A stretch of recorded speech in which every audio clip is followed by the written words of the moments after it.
news. It's 6 million of jobless Americans are about to take a $600 a week pay cut. And how contact tracing has been now proven to help fight the spread of COVID-19. Plus, find out how a new ordinance might affect your business coming up. Putting North Dakota first. KX News at 6 starts now. Good evening. I'm Renee Cooper. Thanks for watching KX News.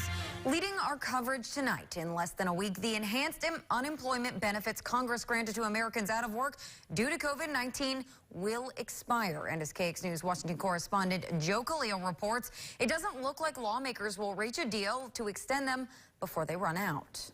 With unemployment bonuses set to expire in days, House Democrats are urging Republicans to come to the negotiating table and extend them. Millions of Americans are at risk of losing everything that they've worked for. Democrat Dan Kildee says the extra $600 a week payment is a lifeline. He says many constituents fear losing it could mean losing their homes. And the only thing holding them together has been this unemployment benefit. It's a capitalist system safety net. House Speaker Nancy Pelosi says Republicans' delay could hurt millions of families and tank the economy. You want to see how many people will be on the street being evicted because they cannot pay the rent? It's very important to address extending those unemployment insurances. But Kayleigh McEnany says the White House supports extending unemployment benefits, as do House Republicans. And I think we've just got to decide on a number, and I certainly would not support the $600 a week. Republican Phil Rowe says such a high weekly payment hurts businesses by keeping workers home. He says no worker should make more on unemployment. Despite the urgency from both sides, neither Republicans nor Democrats say they're willing to work on unemployment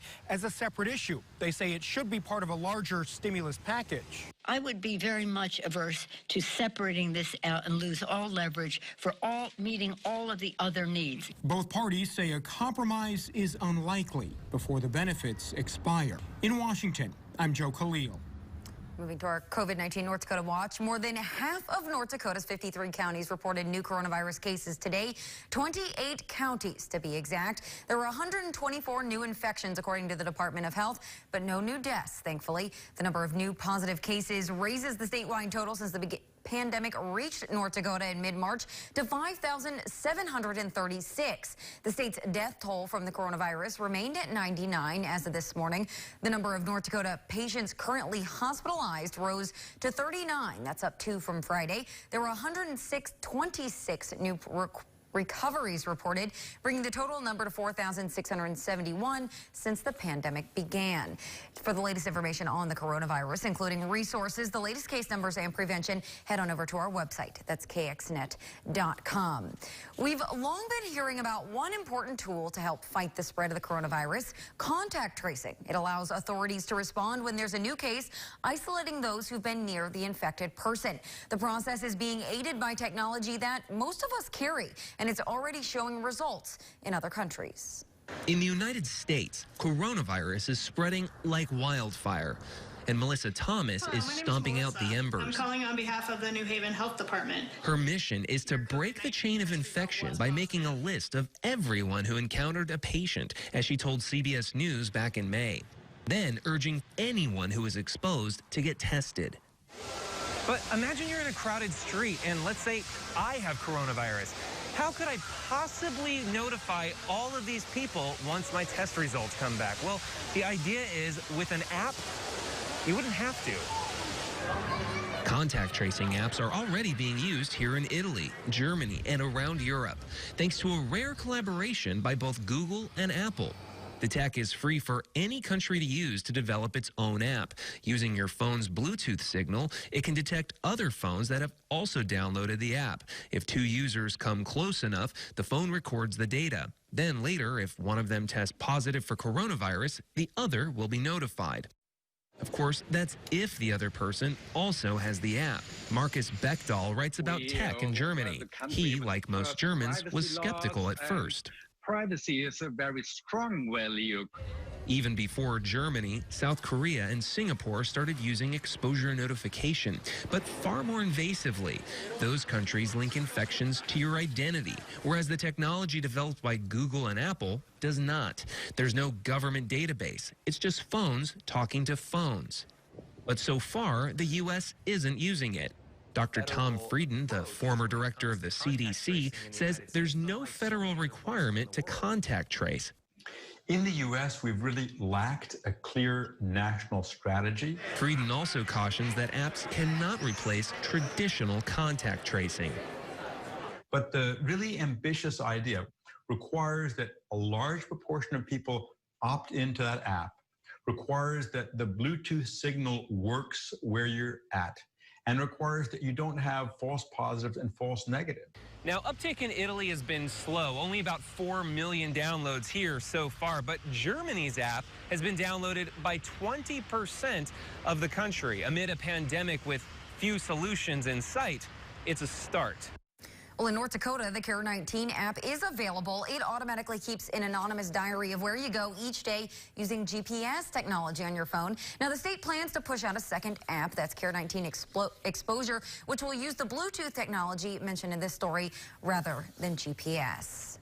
Well, at a time when the CDC is discouraging social gatherings, some local businesses have teamed up to give high schoolers a prom experience they didn't get to have a few months ago. But you'll have to sign a waiver first. Clothing store Studio 208 was one of the main sponsors of Midsummer Masquerade, along with 1603 Main Events, which is providing the venue.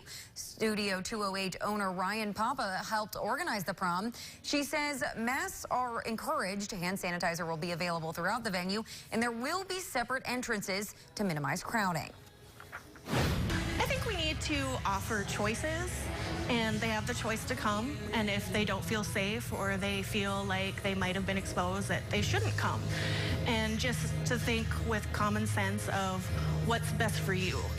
Well, Papa said she expects 200 to attend and emphasized the prom is not associated with any of the local school districts. More on that at 10.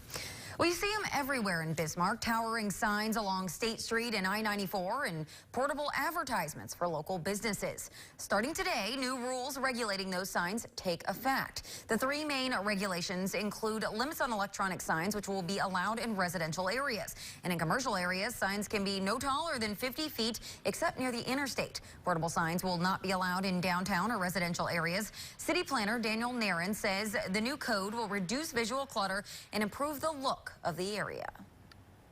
That will be a change. So the older signs can remain in use, but over time, as things start to turn over, we'll probably see some shorter signs than we have in the past.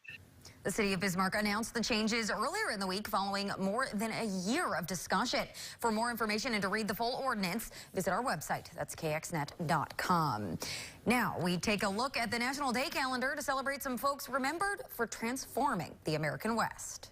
Welcome to July 25th on the National Day calendar. The mere mention of the Old West conjures images of saloons, train robberies, and shootouts at high noon. In the 1800s, the Western frontier transformed not only the landscape, but also the folks who set out to create fame and fortune for themselves.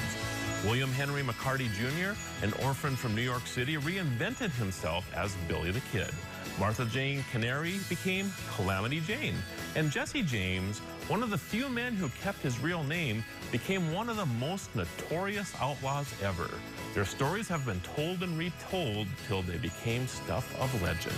On National Day of the Cowboy, watch one of your favorite Westerns or read up on some of the gunslingers who forged the American West.